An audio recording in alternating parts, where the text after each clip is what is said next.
बिस्मिल्लाहिर्रहमानिर्रहीम, अस्सलाम वालेकुम। एक्सप्रेस न्यूज़ की स्पेशल ट्रांसमिशन जोश जगा दे और जोश जगा दे में आपको खुशामदीद कहते हैं। आज बड़ा अहम मैच है इंग्लैंड के लिए, चूँकि दिफाई चैम्पियन है। इंग्लैंड की टीम बांग्लादेश के मद्दे मुकाबिल होगी आज के मैच में, और अब देखते हैं कि इंग्लिश टीम अपने खोए हुए वक़ार को बहाल करने में कामयाब होती है नहीं, क्योंकि अब तक इस टूर्नामेंट में इंग्लैंड की परफॉर्मेंस बड़ी मायूस कुन रही है। और लोग जो तवक्को कर रहे थे कि दिफाई चैम्पियन टीम जो है वो उन टॉप 4 टीमों में शामिल होगी कि जो सेमीफाइनल के लिए क्वालिफाई कर सकेंगी, लेकिन बज़ाहिर इंग्लैंड की पोजीशन खासी कमज़ोर है।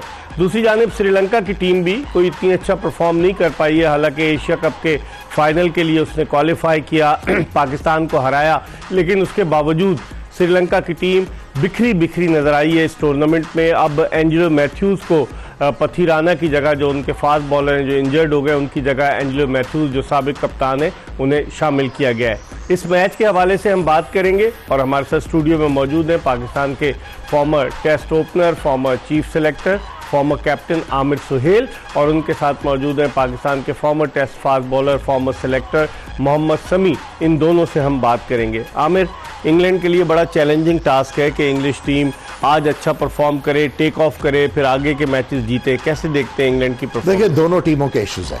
अगर श्रीलंका की बात करें तो बॉलिंग का बहुत बड़ा इशू है, इंग्लैंड का भी वही है। और सो मेरे ख्याल में आज बेंगलुरु में मैच हो रहा है, तो जो टीम अच्छी बॉलिंग करेगी वो जीतेगी। बैटिंग जो है, इंग्लैंड के भी बैट्समैनों ने रन्स किए हैं कुछ मैचेस में और श्रीलंका के बैट्समैन रन्स करते आ रहे हैं। सो इस पिच के ऊपर जो बेंगलोर में है, जो अच्छी बॉलिंग करेगा, जो अच्छी फील्डिंग करेगा, वो जीतेगा। और इंग्लैंड अभी तक खामोश है इस टूर्नामेंट में।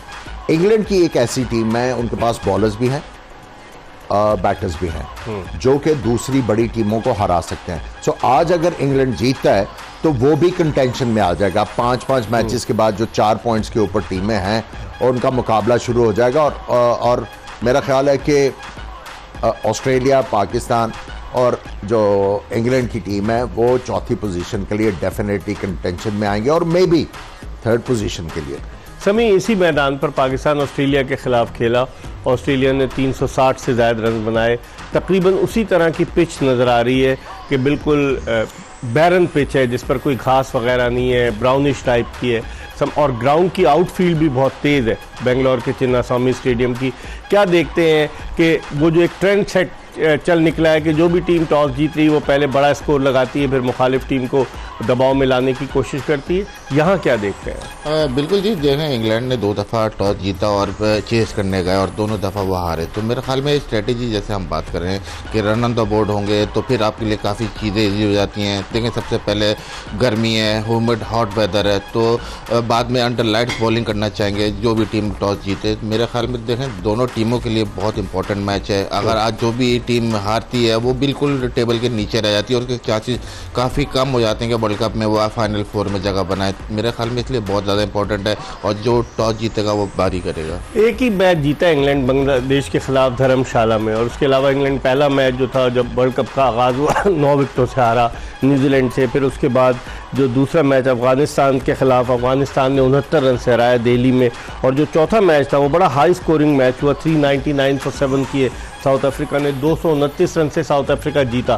तो डीमोरलाइज तो होगी क्योंकि कॉम्बिनेशन नहीं बन पा रहा आमिर इंग्लैंड का अब तक। देखिए, उन्होंने कार्स को बुलाया है, रिप्लेस किया उसको, और मैं समझता हूँ कार्स इन कंडीशंस में जो है जिस तरह आके वो गेंद पटकता है, मेरा ख्याल है वो कुछ ना कुछ इंग्लिश टीम के लिए टेबल पर लेके आएगा, provided he is played in this game. इस बेंगलोर की पिच पे वो इफेक्टिव साबित हो सकता है। हो गया जी। देखिए, हाई स्कोरिंग मैच है ना, आपने ऑप्शन वो लेनी है, रन्स तो होंगे, रन्स तो होंगे। आपने ऑप्शन वो लेनी है जो बॉलर आपको विकेट लेके दे। अगर आप विकेट लेंगे तो 350 से बचेंगे, अगर आप विकेट नहीं लेंगे तो आपको हो सकता है 350 से ज्यादा रन्स हो। सो आप इस मैच में आप उम्मीद कर सकते हैं कि इंग्लैंड की टीम आपको वर्ल्ड चैंपियंस की तरह खेलती हुई नजर आएगी। होप करें, क्योंकि पिछली दफ़ा भी हमने कहा कि इंग्लैंड का सफ़र आज से शुरू होगा, लेकिन वो उन्होंने सारा दिन ही सफ़र किया। बिल्कुल, क्योंकि उनको बहुत लंबा स्कोर हो गया। सो जिस तरह की टीम है इंग्लैंड की टीम से आप एक्सपेक्ट कर सकते हैं कि वो ज़बरदस्त परफॉर्मेंसेस करके इस वर्ल्ड कप में बाकी टीमों को पुश करना शुरू करें। और मॉर्गन नहीं है, एज अ कैप्टन उसने वर्ल्ड कप में बड़ा अच्छा परफॉर्म किया, टीम को जेल किया, अब वो एज अ कमेंटेटर तो आया हुआ है, लेकिन आप देखते हैं जॉस बटलर टीम को इकट्ठा करने में कामयाब हो सके, कॉम्बिनेशन बनाने में कामयाब हो सके? देखें बिल्कुल जिस तरह आप इंग्लैंड से आप बात कर रहे हैं, एक्ट फैक्टर है इनकी टीम में। स्पेशली आप बैटिंग की बात करें तो इनके पास काफ़ी अच्छे बैटर्स हैं, लेकिन अभी तक वर्ल्ड कप में अंडर परफॉर्म किया है इन्होंने। तो मेरे ख्याल में कहीं ना कहीं मैं समझता हूं कि इन्होंने ज़रूर बात की होगी और रियलाइज़ किया होगा कि हमें रन ऑन द बोर्ड चाहिए। जब रन ऑन द बोर्ड होंगे तो और थोड़े से एक्स्ट्रा होंगे, देखें बैटिंग इनके पास ऐसी है कि वो एक्स्ट्रा 30-40 रन जो हम देखें बॉलर को क्वेश्चन चाहिए वो इनकी बैटिंग के पास है।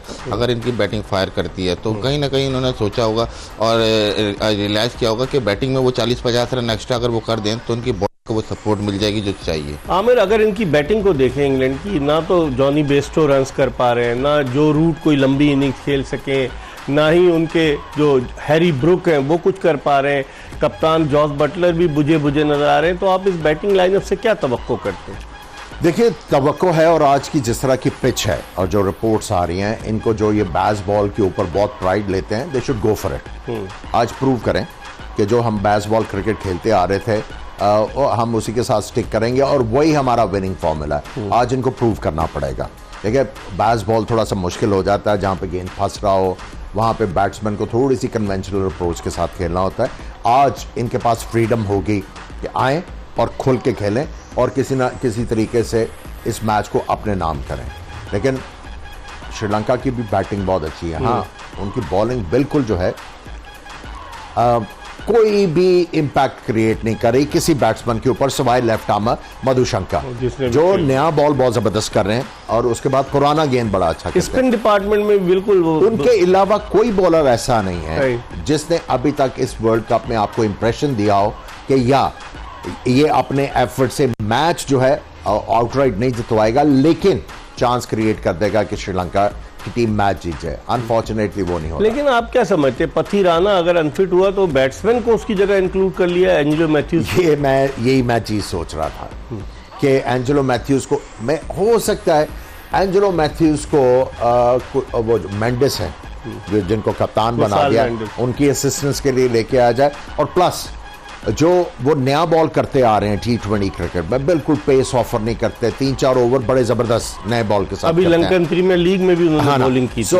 अगर वो आपको नया बॉल अच्छा कर देते हैं और उसमें एक आधी विकेट और अपने दूसरे पार्टनर्स के साथ, specially left arm fast bowler के साथ अच्छा कॉम्प्लीमेंट करते हैं, तो हो सकता है उनका थोड़ा सा जो है बॉलर्स का कॉन्फिडेंस थोड़ा सा ऊपर जाए और बाकी जो बॉलर्स हैं वो अच्छी बॉलिंग करके तो वो श्रीलंका के लिए कुछ ना कुछ जो है वो ऑन द टेबल लेके आए। उनकी बॉलिंग की अगर समी बात करें, रजीता उनके जो फास्ट बॉलर तवील काम, वो भी इतना इंप्रेशन छोड़ने में नाकाम रहे। जिस तरह आमिर सोहेल कह रहे थे, मधुशंका ने कुछ बॉलिंग की है, उनकी 8-10 विकेटें हो चुकी हैं, लेकिन ओवरऑल अगर आप देखें उनकी बॉलिंग में, और वो खास तौर पर ठीक शाना जिससे वो बड़ा एक्सपेक्ट कर रहे थे कि वो जो है फिंगर, वो जिस टाइप का बॉलर है वैसी वो फिंगर बॉलिंग करता है और बड़ी मुश्किल डालेगा, लेकिन वो बिल्कुल ही ऑफ कलर नजर आया।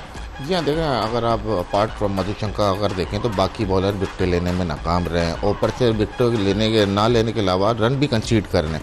तो इसीलिए मेरा ख्याल में श्रीलंका ने जो एंजेलो मैथ्यूज को बुलाया तो उन्होंने रियलाइज़ किया कि हम बॉलिंग की तरफ ना जाएं, क्योंकि बॉलर आप लाएँ भी और देखें इस कंडीशन में मुश्किल है फास्ट बॉलर के लिए। अगर कोई नया भी डालते हैं तो हो सकता है वो नया कौन है उनके पास, कोई है ही नहीं अब। जी मतलब रिजर्व से लाया ना एंजेलो मैथ्यूज को, तो मेरे ख्याल में इसलिए उन्होंने बॉलर नहीं डाला। उन्होंने रियलाइज़ किया कि हम ठीक है बॉलिंग तो स्ट्रगल कर रही है, लेकिन एक डिपार्टमेंट ऐसा है कि हम उसको स्ट्रॉन्ग करें, तो उन्होंने मैथ्यूज को डाला और बैटिंग और स्ट्रॉन्ग की है। लेकिन आमिर, उनकी अगर बॉलिंग स्ट्रगल कर रही है और बैटिंग को स्ट्रॉन्ग कर रहे हैं तो फिर बॉलिंग कैसे मुखालिफ टीम को आउट करेगी? देखिए, मसला यही है, वो सिर्फ बैटिंग के लिए नहीं लेके आया। अगर एंजेलो मैथ्यूज को खिलाएंगे, आपका वो पहला पॉइंट बड़ा वैलिड है कि कुसाल मेंडिस को सपोर्ट करेंगे और साथ में नया बॉल करवाते हैं तो इट मेक सेंस। सही है। अगर एज ए आउटराइट बैट्समैन अगर आप उनको खिला रहे हैं तो वो जरा थोड़ा सा उसका कोई सेंस नहीं बनता। एकदम से आकर वर्ल्ड कप में, हालांकि वो बिल्कुल पिछला वो टूर्नामेंट नहीं खेले एशिया कप। आई थिंक ये ऑन द फील्ड इनके बॉलर्स जो हैं वो एक्सपीरियंस लैक कर रहे हैं।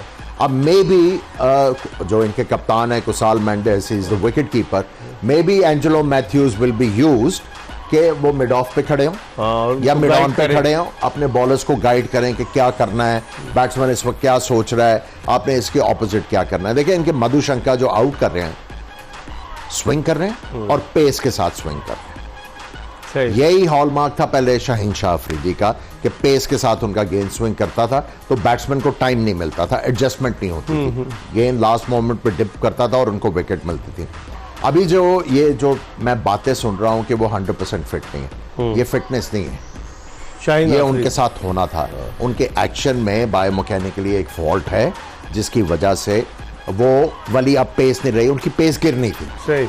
और उसके बाद एक और आज मैं जो रात को आपके साथ डिस्कस करना चाहता हूँ इकबाल भाई, बड़ा इंपॉर्टेंट फैक्टर है, ये जितने भी बैठे हुए हैं ना सारे जो अब अवेला मचा रहे हैं, ठीक है, एक्सपर्ट ये कमेंट जो दे रहे हो। जो कोचेज और ये वो बैठे हुए हैं, आपके जो बॉलर्स हैं हसनैन, नसीम शाह, एहसानुल्लाह, ये शाहनवाज दहानी। धानी को अभी मैंने इतना गौर से नहीं देखा, इनके एल्बो में क्यों प्रॉब्लम हो रहे हैं? क्यों? टेक्निकल फॉल्ट है, वो आज डिस्कस करेंगे शाम को ठीक। बड़े सुकून से, और बताएंगे इन लोगों को कि अपना काम सीखो भाई, बातों से ज्यादा काम सीखो, काम करना सीखोगे तो फिर क्रिकेट जो है ऊपर जाएगी। बिल्कुल, आमिर ने सही कहा कि बातों से काम नहीं होता। कागजी शेर अगर सिर्फ बातें करना शुरू कर देंगे तो फिर किस बात के शेर रहेंगे। हम एक ब्रेक ले रहे हैं और ब्रेक के बाद दोबारा आमिर सुहेल और मोहम्मद समी के साथ आपको ज्वाइन करेंगे। जोश जगा दे एक्सप्रेस न्यूज़ की स्पेशल ट्रांसमिशन।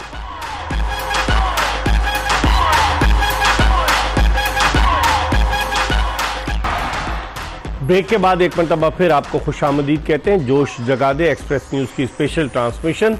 और टॉस जीता है इंग्लैंड के कप्तान जॉस बटलर ने, और उन्होंने टॉस जीतकर श्रीलंका के खिलाफ चिन्नास्वामी स्टेडियम बेंगलोर में पहले खुद बैटिंग करने का फैसला किया है। आज इंग्लिश टीम में मोइन अली की वापसी हुई है। मोइन अली जो बैटिंग भी करते हैं, एज एन ऑफ स्पिनर भी उनको इस्तेमाल किया जाता है, और मोइन अली जॉस बटलर की अदम मौजूदगी में इंग्लैंड की क़यादत के फ़राइज़ भी सरअंजाम दे चुके हैं। तो आज मोइन अली टीम में आए हैं और दूसरी तरफ श्रीलंका की टीम में 222 वनडे इंटरनेशनल मैचेस का तजुर्बा रखने वाले एंजलियो मैथ्यूज़ की वापसी हुई है। मेरे साथ मौजूद है आमिर सुहेल, पाकिस्तान के फॉर्मर कैप्टन, और पाकिस्तान के former test fast bowler Mohammad Sami. इन दोनों से हम बात कर रहे हैं। आमिर, टॉस जीतकर अब तो एक ट्रेंड चल निकला है इस वर्ल्ड कप में, और ख़ासतौर पर बेंगलोर में उनके जहन में होगा कि ऑस्ट्रेलिया ने 360 आउट किए थे पाकिस्तान के खिलाफ टॉस जीतकर पहले खेलते हुए। पाकिस्तान ने खिलाया था वहाँ, तो उल्टा हिसाब था। यहाँ टॉस जीत के खुद खेल लें। 2 दफा इन्होंने टॉस जीत के दूसरी टीम को बारी दी है। साउथ अफ्रीका को भी दी ना। हाँ, और सफर किया इन्होंने, अब फाइनली रियलाइज किया कि रन्स ऑन द बोर्ड। और आज थोड़ी सी विकेट जो है वो काफी ज्यादा जो है कहा जा रहा है ड्राई है, और दोनों टीमों ने 4 फ्रंटलाइन बॉलर्स, और इंग्लैंड ने स्पेशली मोइन अली को लेके आए ऑलराउंडर, और उसके बाद लियम लिविंगस्टन। ये उनकी इंग्लैंड की 11 रुकनी स्क्वाड है। ये 4 फ्रंटलाइन बॉलर है, Moeen Ali, Liam Livingstone. Ben Stokes से तो अभी आप बॉलिंग नहीं की कराते, उम्मीद ना रखें। तो ये इन्होंने अब अपना बैलेंस ठीक किया। अच्छा कॉम्बिनेशन नजर अब आ रहा है। ये बेहतर आपका कॉम्बिनेशन जो है आपको नजर आ रहा है, और इसमें देखें 7वें नंबर तक क्रिस वोक्स भी बैटिंग कर लेते हैं, 8वें नंबर तक इनके पास बैटिंग। आदिल रशीद ने भी सेंचुरी बनाई है। बॉलिंग के ऑप्शन ज्यादा आ गए अब इनके पास। तो आई थिंक जो टॉस भी जीता और जिस तरह की खुरदरी विकेट है, हो सकता है यहाँ पे गेंद स्पिन हो, और अगर इंग्लैंड अच्छा स्कोर कर लेता है तो वर्ल्ड कप में फिर अलाइव वापसी कर सकता है। लेकिन स्पिन की बात करें तो श्रीलंका के पास कौन से स्पिनर हैं? श्रीलंका के पास तो एक ही मेन स्पिनर है, थिक्शना, जिसको उन्होंने रखा है। बाकी पेसर्स हैं, और अगर ये बॉलिंग कराते हैं तो धनंजय डिसिल्वा से बॉलिंग करा लेते हैं। असलांका, उन्होंने एशिया कप में भी बॉलिंग की, और उसके अलावा उनका स्पेशलिस्ट स्पिनर सिर्फ एक ही है, थिक्शना। जी हाँ, बिल्कुल। देखें, ठीक है ना, जिस तरह पूरा वर्ल्ड कप उनका गया है तो इतना ज़्यादा परफॉर्म नहीं कर रहे वो। फिर इनके दूसरे थे विलाजी, वो भी इतना ज़्यादा अच्छी बॉलिंग नहीं की। तो ये अब दोबारा वापस इन्होंने ऑलराउंडर पे और फास्ट बॉलर पे आए कि उनसे आप तवक्का करते हैं कि ये आपको मैच जिताएं। तो कहीं ना कहीं देखें, दोनों टीम में मुझे लग रहा है इंग्लैंड की खैर ऑप्शन आज ज़्यादा है बॉलिंग की, लेकिन ये श्रीलंकन टीम देख कर लग रहा है कि ये ज़्यादा बैटिंग पर निसार कर रही है। 7 नंबर तक बैटिंग है समी, अगर आप इस टीम पर नजर डालें। एंजलो मैथ्यूज तक बैटिंग है, है, उसके बाद भी अगर ठीक शना थोड़ा बहुत कर लेते हैं, लेकिन 7 नंबर तक बैटिंग है। जी हाँ, बैटिंग भी है 7 नंबर तक, और ऐसा नहीं है कि देखिए इन्होंने वर्ल्ड कप में बुरी बैटिंग की है। अभी भी तक ये है कि जो इनको प्रॉब्लम आ रहा था वो उनकी बॉलिंग का आ रहा था। बैटिंग समाओ फिर भी रन कर रही है, रन ऑन द बोर्ड कर रही है, लेकिन डिफेंड नहीं कर पा रही है। तो मेरे ख्याल में आज ये अगर ये इंग्लैंड को अराउंड 300 रन के पास रिस्ट्रिक्ट करते हैं तो कहीं ना कहीं इनकी बैटिंग का चांस है कि वो चेस कर जाए इसे। आमिर, क्या राय है आपकी? 300 से ज़्यादा ही लगता है मुझे इस पिच पर और इस ग्राउंड पर। देखिए, अगर तो स्पिन हुआ और अगर ड्राई है तो यहाँ पे फास्ट बॉलर्स जो हैं स्लो वन करके तो बैट्समैनों को तंग कर सकते हैं। जहाँ तक टिक्शाना की बात है, इसको आप स्पिनर नहीं कह सकते। इसको क्या कहेंगे? ये अनऑर्थोडॉक्स सा बॉलर है। ये बेसिकली जो है रिस्क की कैरम बॉल भी करता है, हर तरह की बॉल डेविएशन के ऊपर बहुत ज़्यादा रिलाई करता है, और ये रेस्टर उंगलियों से बॉल करता है। ये स्पिन करने की कोशिश नहीं करता, कन्वेंशनल स्पिनर नहीं है, he is in between. In between समी आपको लेकिन आउट करता है। खास बात ये देखें, इसको ये बैट्समैन को अभी तो बिल्कुल आउट ऑफ कलर नजर आ रहा है, लेकिन जब ये फॉर्म में था और इसको दूसरे एंड से सपोर्ट मिलता था हासारंगा का, तो ये दोनों मिलकर किसी भी बैटिंग लाइनअप को मुश्किल डालते थे। जी हाँ, देखें जैसे हमने बात की है कि पार्टनरशिप बहुत ज़रूरी है बैटिंग में, इसी तरह पार्टनरशिप वो बॉलिंग में भी ज़रूरी है। देखें हासारंगा के जाने से इनको बहुत ज़्यादा डेंट पड़ा इनकी बॉलिंग को। जो कॉम्बिनेशन था, जिस तरह से फिर एज ए टीम ये कलेक्टिवली बॉलिंग कर रहे थे, वो अब नहीं कर पा रहे हैं और स्पिनर स्ट्रगल कर रहे हैं। स्पेशली आप देखें मधुशंकर के अलावा बाकी जितने बॉलर हैं विकेट टू विकेट बॉलिंग करने से मतलब नहीं कर पा रहे, रन लीक कर रहे हैं। तो मेरे ख्याल में कहीं ना कहीं प्रेशर इस तरह फिर वो स्पिनर पर पड़ता है, और वो स्पिनर अभी तक इस तरह डिलीवर नहीं कर पा रहे क्योंकि इतना ज़्यादा हेल्प मिल नहीं रहा टिक्शाना को विकेट से। अच्छा, पहले मैच में इन्होंने 326 कर दिए साउथ अफ्रीका के खिलाफ। फिर जो इनका दूसरा मैच हुआ वो इन्होंने जो है वो पाकिस्तान के खिलाफ 344 कर दिए। तो बैटिंग तो इनकी कुछ बेहतर है। बैटिंग तो बहुत ज़बरदस्त चल रही है, और दूसरा ये है कि जैसी कप्तान बने कुसाल मेंडिस, एकदम से उनकी जो परफॉर्मेंस थी वो डिप कर गई। लेकिन एंजेलो मैथ्यूज के आने से मेरा ख्याल है उनकी डिसीजन मेकिंग भी बेहतर होगी और उनकी अपनी परफॉर्मेंस भी अच्छी होगी। लेकिन जॉब ऑन हैंड है, किसी तरीके से इंग्लैंड की टीम को 300 ना करने दिया जाए, ये चैलेंज होगा श्रीलंकन बॉलर्स के पास।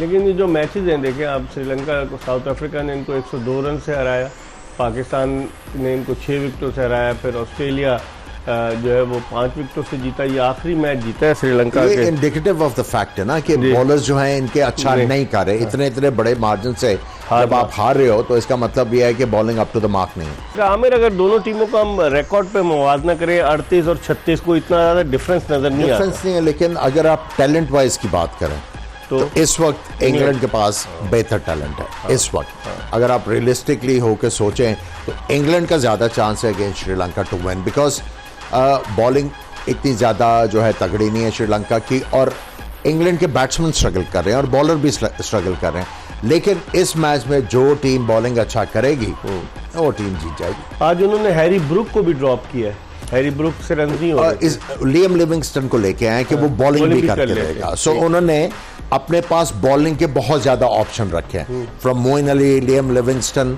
और उसके बाद 4 फ्रंट लाइन। साउथ अफ्रीका के खिलाफ तजुर्बा हो चुका है ना, 399 कर दिए थे, तो माइट भी कि वो इस वजह से थोड़ा बैकफुट पर। यस समी, साउथ अफ्रीका के खिलाफ 399 रन साउथ अफ्रीका ने इंग्लैंड के खिलाफ कर दिए।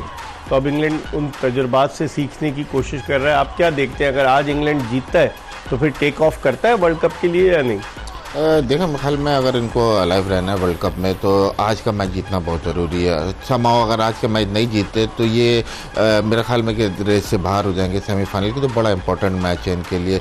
बाकी मैं अगर देख रहा हूँ कि बाकी इन्होंने लास्ट मैच से दिए सीखा, थोड़ा सा ऑप्शन ज़्यादा लिए। अगर आप टेक्निकली देखें, लिविंगस्टन लेग स्पिन करते हैं, आदिल रशीद लेग स्पिन करते हैं, फिर मोइन अली ऑफ स्पिन करते हैं, तो कहीं ना कहीं उन्होंने अपने पास वैरायटी ज़्यादा ली है। छोटे ग्राउंड पे स्पिनर इतना इफेक्टिव होगा। जंपा ने पाकिस्तान के खिलाफ 4 आउट किए थे, बड़ी अच्छी बॉलिंग की थी। देखिए जिस तरह का अभी तक ग्राउंड चल रहे हैं और जैसे कंडीशन है इस वक्त, अगर कोई अच्छी बॉलिंग नहीं कर रहा है, चाहे इवन स्पिनर हो चाहे फास्ट बॉलर हो, वो सफ़र कर रहा है। तो आपने कहीं ना कहीं थोड़ी सी अपने जो प्लान है, एग्जीक्यूशन है, वो बेहतर करनी है। फिर आपको ज़रूरी नहीं कि देखें, आप इस पूरे वर्ल्ड कप में देखें कि बॉलर कोई 6 ओवर का स्पेल नहीं कर रहा है या 7 ओवर का स्पेल नहीं कर रहा, 3-4 तो आपने आना है, जॉब करनी है। अगर विकेट नहीं मिलती आपने कंटेन करना है, फिर आपने दूसरे बॉलर को दे देना है। तो आपने थोड़ी सी प्लानिंग इस तरह से की। इसकी ये वजह तो नहीं कि ह्यूमिडिटी बहुत ज़्यादा है, फास्ट बॉलर्स अगर लंबा स्पेल किधर से करेगा? जिस तरह के मैचेस जहाँ जहाँ हो रहे हैं, बेंगलोर में भी गर्मी है, चेन्नई में भी गर्मी, दिल्ली में भी गर्मी थी, मुंबई में भी गर्मी, तो उसको भी देखते हुए छोटे छोटे स्पेल्स में, शॉर्ट स्पेल्स में कप्तान यूज़ कर रहे हैं अपने फास्ट बॉलर्स। जी हाँ, देखिए एक गर्मी भी है, ऊपर से अगर आप देखें तो रन जो है हर टीम कंसीड कर रही है। जो टीम देखें रन रोकती है वही फिर आउट कर रही है। इसी तरह हर बॉलर के साथ प्रॉब्लम आ रही है कि रन कंसीड हो रहे हैं, इस वजह से 4-4 ओवर कर रहे हैं और लंबे स्पेल नहीं कर रहे, क्योंकि अब जिस तरह के बॉलर आ रहे हैं देखिए सबको एम्फेसाइज ज़्यादातर 4 ओवर पे हुआ हुआ है, तो कोई भी टीम जो है वो इस तरह नहीं कर रही कि किसी को लंबे स्पेल दे। जो आपके रेगुलेशंस हैं, जिस तरह पावर प्लेस हैं, तो आपने बॉलर्स के ओवर इस तरह मैनेज करना है कि आप उनको मुश्किल हालात में जहाँ पे विकेट्स जो हैं चाहिए होते हैं उनको किस तरह यूज किया जाए। तो एक पूरा मेथड है ना, पूरा मेथड के मुताबिक जो rules and regulations ODI cricket के हैं, फील्डिंग रिस्ट्रिक्शंस हैं, उसके मुताबिक आपने जो है वो स्पेल जो है वो मैनेज करने हैं बॉलर्स के। और इसीलिए ये ह्यूमिडिटी और दूसरी की वजह नहीं है, ये बेसिकली रूल्स एंड रेगुलेशंस की वजह से आप शॉर्ट स्पेल में इनको जो है इस्तेमाल कर रहे हैं। लेकिन जो वो जॉस बटलर ने तो कहा ह्यूमिडिटी असरअंदाज हो रही है हमारी टीम पर। देखें ना, उनकी अपनी गलती है, उन्होंने सारी क्रिकेट अपने इंग्लैंड में खेली, वर्ल्ड कप हो रहा था इधर इंडिया में, अगर उनको पता था यहाँ पे ये कंडीशंस होगी तो कहीं ना कहीं आके कंडीशनिंग कैंप वो लगा सकते थे, एमरेट्स चले जाते लगा सकते थे और ये करते रहे। सो अब इसके ऊपर ये एक्सक्यूज नहीं है। एक्सक्यूज जो है वो ये है कि हम अच्छी क्रिकेट नहीं खेले, दैट्स इट। बाकी जो है इसका मतलब आप तैयार ही नहीं थे। आप जॉनी बेस्टो की फॉर्म बिल्कुल आउट ऑफ फॉर्म है, वरना कितने रन्स वो स्कोर करता चला रहे हैं। उसकी कारकर्दगी भी आज जो है अंडर स्क्रूटनी होगी, क्योंकि उसने तो कुछ नहीं किया अभी तक इस वर्ल्ड कप। यहाँ देखें जिस तरह से वो बारी करता है पीछे, इस वर्ल्ड कप में अभी तक उस तरह डिलीवर नहीं किया। फिर जैसे हमने बात की, इंग्लैंड ने 2 दफ़ा तो 400 रन खा लिए हैं, तो कहीं ना कहीं आके उनको फिर स्ट्राइक रेट का भी होता है कि हमें शुरू में अटैक करने जाना है। जी हाँ, थोड़ा सा ये कि आपने नॉर्मल जैसे हमने बात की, देखिए अगर टारगेट 300 का है विकेट पे या अराउंड 300 है और उस पर अगर 50-60 रन एक्स्ट्रा लगे हैं, तो बैट्समैन को फिर वो सोचना पड़ता है, अपने शेल से निकलना पड़ता है कि डिफरेंट कोई खेल है। और वहाँ उन्होंने ट्राई की, लेकिन ये कि कामयाब नहीं हुआ, क्योंकि चांसेस आपने लेने थे। जब आपकी टीम के खिलाफ 400 हुआ तो आपने नया बॉल पे चांस जरूर लेना होता है मारने का, तो इस वजह से आउट हुआ। डेविड बेस्टो जो है वो लेफ्ट आर्म फास्ट बॉलर के ऊपर फंसे जी, ये ऑफ बैलेंस हो रहे हैं और उसकी वजह से ये बार बार लेफ्ट आर्म फास्ट बॉलर से लेग बिफोर हो रहे हैं। सो आई थिंक ये इनको सॉर्ट आउट करने की ज़रूरत है। जहाँ तक राइट आर्म फास्ट बॉलर की ज़रूरत है, उनके खिलाफ ये बड़ा अच्छा लेंथ को मनूवर कर रहे हैं। सो आई थिंक इनसे एक्सपेक्ट कर रहे होंगे इंग्लैंड वाले कि आज ये टीम के लिए स्पेशल करके देंगे। और आपने नोट की एक चीज़ आमिर, ये ऑन साइड के ऑफ स्टंप की गेंद को भी ऑन साइड पे ज़्यादा खेल लें, इसलिए अंदर आते गेंद पे लेफ्ट आर्मर के फंस रहे हैं। ठीक है, इधर खेलने की कोशिश करते हैं अराउंड हिज पैड्स, तो वो गेंद मिस करते हैं तो आउट हो जाते हैं।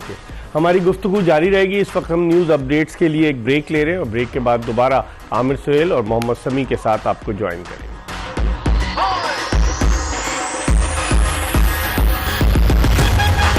ब्रेक के बाद एक मरतबा फिर आमिर सुहेल और मोहम्मद समी के साथ आपको खुशामदीद कहते हैं। इंग्लैंड ने अपनी बैटिंग का आगाज़ कर दिया है और मधुशंका की पहली ही गेंद पर कन्फ्यूजन क्रिएट हुआ। अंपायर ने जो है वो आउट नहीं दिया और बाद में जब हॉक आई पे दिखाया गया तो लग रहा था कि गेंद स्टंप्स को हिट कर रही थी। कैसे देखते हैं आमिर इसको? गेंद किसी सूरत जो है वो स्टंप्स को हिट नहीं कर रही थी। वो क्या दिखा रहे थे टेलीविजन? पता नहीं क्या, गेंद हवा में अंदर आया है और उसके बाद वो हॉका ये दिखा रही है जिस जगह पे इम्पैक्ट हुआ, तीनों विकेटें नजर आ रही हैं और वो गेंद अंदर की तरफ आ रहा है और वो दिखा रही है मिडिल स्टंप की तरफ जा रहा है। I mean I don't understand. इसमें घपले हो सकते हैं हॉकाई में? देखिए इंसान मेड चीज है ना, इंसान से नथिंग इज परफेक्ट, ठीक है, नोबडी इज परफेक्ट। जो अल्लाह ताला ने चीजें बनाई हैं वही परफेक्ट है। जहाँ तक आप बात कर रहे हैं बेस्टो की, हमने यही जिक्र किया कि लेफ्ट आर्मर के आगे फंस रहे हैं और पहली गेंद के ऊपर आपने देखा कि उनको बहुत ज्यादा प्रॉब्लम आई और उनके लिए लकी हुआ कि वो लेफ्ट आर्मर के सामने दोबारा उस ओवर में सामने नहीं आए और सारा ओवर जो है मिलान खेल गए। सो स्टार्ट तो अच्छा लिया है श्रीलंका ने और यही एक्सपेक्ट करते थे, लेकिन अब चौका पड़ गया। देखिए समी बार बार कहता आ रहा है कि wicket to wicket, wicket to wicket, इधर गेंद करेंगे ऑफ स्टंप के बाहर और इस लेंथ के ऊपर करेंगे तो आप कह रहे हैं बैल मुझे मार। बहुत ही बाहर गेंद की और उसको फ़ायदा उठा। और बेस्टो जैसा खिलाड़ी जो कि मारता है वो तो छोड़ेगा नहीं। समी क्या कहेंगे इस स्ट्रोक पे? या बिल्कुल, मैं समझता हूँ थोड़ा सा लकीर है। पहले ओवर में जैसे अपील होती है, अगर रिव्यू लेते तो समहाउ वो आउट दिया जाता, तो कहीं ना कहीं देखें कैसे आउट दिया जाता रिव्यू पे? वो जो जी हाँ, आमिर कह रिव्यू रहे हैं कि लेते तो वो जिस stumps तरह तो नजर आ रहे थे, वो तो नज़र आते, लेकिन जो हॉकॉय ने दिखाया उसमें बॉल हिट कर रही है, तो एज अ डिसीजन तो आउट आना था। तो मेरे ख्याल में कहीं थोड़ा सा लकीर है। फिर जैसे हमने बात की है कि थोड़ा सा अगर स्ट्रगल कर रहे हैं, अगर एक आध विकेट गिरी तो इंग्लैंड को लिए देखें मुश्किल हो जाएगी, क्योंकि उन्होंने सोचा इस तरह के अटैकिंग ही खेलेंगे और लंबा स्कोर का ही सोच रहे हैं। तो कहीं ना कहीं विकेट गिरते नहीं तो इनके लिए थोड़ा सा मुश्किल हो जाएगा कि टारगेट सेट करने का। फिर एकदम देखें, अगर अब टीम 300 को सोचती है, जहाँ एक दो विकेटें गिरी वहाँ टीमें प्रॉब्लम में आ रही हैं, फिर वो ये कि आइडिया नहीं लगाती कि हमारा फिर टारगेट क्या होना चाहिए। ओपनिंग पार्टनरशिप बड़ी इंपॉर्टेंट है। जिस तरह वार्नर ने और मिचेल मार्श ने की पाकिस्तान के खिलाफ, वहीं से बेस बनी, तो इस मैदान पर ये भी बेस बनाने की कोशिश करेंगे, because they have been struggling in the matches. देखिए, अगर आपके ओपनर्स जो हैं आपको पहले 10 ओवर में 50 के करीब रन्स कर देते हैं तो फाउंडेशन तो ले हो गई। उसके बाद जो टॉप ऑर्डर और मिडिल ऑर्डर बैट्समैन हैं, उनका काम है उस फाउंडेशन के ऊपर अच्छा बिल्ड करें। सो अगर आज भी इंग्लैंड को अच्छी ओपनिंग पार्टनरशिप मिल जाती है और जिस तरह की कंडीशंस हैं, इनको बड़ा स्कोर करना चाहिए। आप तो श्रीलंका में कमेंट्री करते रहे, इंफ्रास्ट्रक्चर कैसे है श्रीलंका में क्रिकेट का? देखिए, इंफ्रास्ट्रक्चर ग्राउंड्स बहुत ज़बरदस्त हैं। कोलंबो जैसे शहर में बेबहा क्लब ग्राउंड्स हैं, इंफ्रास्ट्रक्चर तो है। पिचेस भी अब उन्होंने इम्प्रूव किया है। अनफॉर्चुनेटली इनका सेटबैक वही है कि आपके जो फ्रंट लाइन प्लेयर्स हैं उसके बाद बैकअप वो वाला स्ट्रांग नहीं है, जिसकी वजह से एकदम से वो जो परफॉर्मेंसेस हैं उसमें सी ऑफ चेंज नज़र आता है, जस्ट बिकॉज बैकअप नहीं है। बैकअप नहीं है और टैलेंट वाइज या उनके पास फास्ट बॉलर्स भी अच्छे आए हुए हैं, लेकिन टैलेंट मैनेजमेंट का बहुत बड़ा प्रॉब्लम है जो पाकिस्तान में भी है। समी, आप भी खेले हैं श्रीलंका में। लोग कहते हैं कि पाकिस्तान ने जो वर्ल्ड कप से पहले सीरीज़, टेस्ट सीरीज़ खेली, अफगानिस्तान के ख़िलाफ़ मैचेस खेले, फिर वर्ल्ड कप के मैचेस खेले, कहते हैं श्रीलंका में बहुत ज़्यादा गर्मी होती है, ह्यूमिडिटी बहुत होती है, उसकी वजह से भी हमारे कुछ फास्ट बॉलर्स ड्रेन आउट हुए। इससे एग्री करते हैं आप? जी हाँ, बिल्कुल एग्री करता हूँ। और मैंने आपको बताया भी था इसी प्रोग्राम में कि मैंने बिल्कुल सजेस्ट किया था कि आप हमारे जो तीनों फ्रंट लाइन बॉलर हैं, ये आप इन कंडीशन में ना खिलाएं वर्ल्ड कप से पहले तक। आपको रिट्रीट करना चाहिए था फास्ट बॉलरों को। फिर देखें, इंजरी हुई, मैं पहले ये कह रहा था कि अगर इंजरी हुई तो आपको चौथा और पांचवा फास्ट बॉलर आपने तैयार करना है। आप तीनों को आपने खिलाया और कोई भी इंजर्ड हुआ तो मुझे पता था कि वर्ल्ड कप के चांसेस काफ़ी कम हो जाएंगे, और देख वही हुआ। नसीम शाह इंजर्ड हुआ तो देखें एकदम हमारी बॉलिंग का ग्राफ बिल्कुल नीचे आया। तो ये देखें, ये चीज़ें पहले से हमारा काम था बताना, एडवाइस करना या सजेस्ट करना, वो हमने किया, लेकिन जिस तरह से वो लेके चले हैं तो अब हम ज़्यादा मसला जो ये हाईलाइट कर रहे हैं ना, वो सिर्फ प्लेस करेंगे। मसला ये है कि जब रमीज़ राजा को नजम सेठी ने चेंज करवाया, मैनेजमेंट कमेटी बनी, अब आपने क्या, आप चलते हैं डे टू डे, जिस तरह उनको मैंडेट मिलता है कि डे टू डे अफेयर्स आपने डील करने। अब जब जो समी कह रहे हैं, ये लॉन्ग टर्म की बात कर रहे हैं, वो आए, they had something to show for. अगर वहाँ पे वो हार जाते या कुछ होता, ठीक है, तो सारा ब्लेम जो है वो फिर वर्किंग के ऊपर ही आता है ना। तो हारे डर के दौर में भी है फाइनल। देखिए, वही हुआ ना, वो भी डे टू डे ही है। सो इसलिए तो आपको फ्रीक्वेंट चेंजेस नहीं है। आपके सामने स्पिनर्स अच्छा नहीं कर रहे फॉर द लॉन्गेस्ट, आपके फास्ट बॉलर जो हैं वो थोड़ा सा स्ट्रगल कर रहे हैं। सो आपने रिकग्नाइज नहीं की वो चीज़ें और वही टीम आपने भेज दी जिसका अब आप खुमियाजा जो है भुगत रहे हैं। बेसिकली वही आ जाता है, जब तक कंसिस्टेंसी नहीं होगी ऊपर, प्लेयर भी जो वो इनसिक्योर रहेंगे। कंसिस्टेंसी की बात है। 22 दिसंबर 2022 के बाद से कहाँ पाकिस्तान क्रिकेट बोर्ड में जमहूरियत है, एडहॉकिज्म है ना, कि रमीज़ गए, नजम सेठी आए, नजम सेठी गए, ज़का अशरफ आ गए। अब ज़का अशरफ का 5 नवंबर को टेन्योर ख़त्म हो रहा है। सुनने में आ रहा है कि शायद कुछ उन्हें वर्ल्ड कप तक 10, 15, 20 दिन की एक्सटेंशन हो जाए, लेकिन it all depends on the performance of Pakistani cricket team. अगर खुदा न खास्ता पाकिस्तान सेमीफाइनल के लिए क्वालिफाई नहीं करता है, रेस से बाहर हो जाता है, तो आप नहीं समझते कि फिर उसका रिफ्लेक्शन क्रिकेट बोर्ड पर होगा? जी देखें, बिल्कुल होता तो ऐसे ही है, लेकिन यही मैं कहना चाह रहा हूँ, ऐसा नहीं होना चाहिए था कि देखें कोई भी चेयरमैन आए, कोई भी सेटअप आए, आपका इंफ्रास्ट्रक्चर या आपकी टीम परफॉर्मेंस से अफेक्ट नहीं होनी चाहिए। तो देखें, टीम मैटर्स अलग होने चाहिए, ये एडमिनिस्ट्रेटिव रोल है। चेयरमैन आए, कोई भी आए, इससे टीम का क्या मतलब फ़र्क पड़ता है। तो देखें चीज़ों को हमने अलग अलग रखना है। चेयरमैन कैसा होना चाहिए, क्रिकेटर होना चाहिए या एडमिनिस्ट्रेटर अच्छा होना चाहिए? जैसे आरिफ अब्बासी थे, ज़बरदस्त एडमिनिस्ट्रेटर थे, वो चेयरमैन तो नहीं रहे लेकिन चीफ एग्जीक्यूटिव रहे। चेयरमैन कैसा होना चाहिए? देखो जो भी आया इलेक्टेड हो क्या, और फिर ये कि थोड़े लंबे अरसे के लिए 6 महीने में आके आप कोई भी चेयरमैन लगा दें। देखें अगर 4 डिसीजन करेगा तो 2 अच्छे होंगे, 2 खराब भी होंगे। किसी चीज़ के लिए भी आपको लगाया तो इसलिए कहते हैं ना समी कि आप इलेक्शन कराएं, ये इसलिए लगाया गया था डे टू डे अफेयर्स के, लेकिन उन्होंने इलेक्शन कराया नहीं, अदालतों में चले गए लोग और उसकी वजह से पूरा सिस्टम जो है वो समझ लीजिए मुश्किलात का शिकार हो गया। जी हाँ इकबाल भाई, देखें मेरे ख्याल में वर्ल्ड कप से पहले लगाना चाहिए था किसी को, गलत टाइमिंग है। इस वक्त आपका मेन कंसर्न होना चाहिए था वर्ल्ड कप। आप देखें सारी टीम के पीछे होना चाहिए था सबको। आप कह रहे हैं कि सपोर्ट नहीं है, ये नहीं है, तो एज सपोर्ट कैसे होती है कि आपको इस वक्त मेन प्रायोरिटी होनी चाहिए थी वर्ल्ड कप। हर चीज़ आप वर्ल्ड कप के बाद इलेक्शन हो सकते हैं, वर्ल्ड कप के बाद चेयरमैन आ सकता है। इस वक्त तो प्रायोरिटी ये थी। 5 जुलाई को आए थे ज़कार अशरफ साहब, वर्ल्ड कप 5 है जो मैंने अक्टूबर वही से बात की, ये सिंसियर लोग नहीं हैं। ये जो अदालतों में गए, ठीक है, ये सिंसियर नहीं है। मुझे आपकी शो में मैंने बात की थी कि भाई आप चले गए, आप नए आने वाले के लिए आसानियां पैदा करके जाओ ताकि उसकी डिसीजन मेकिंग ठीक हो।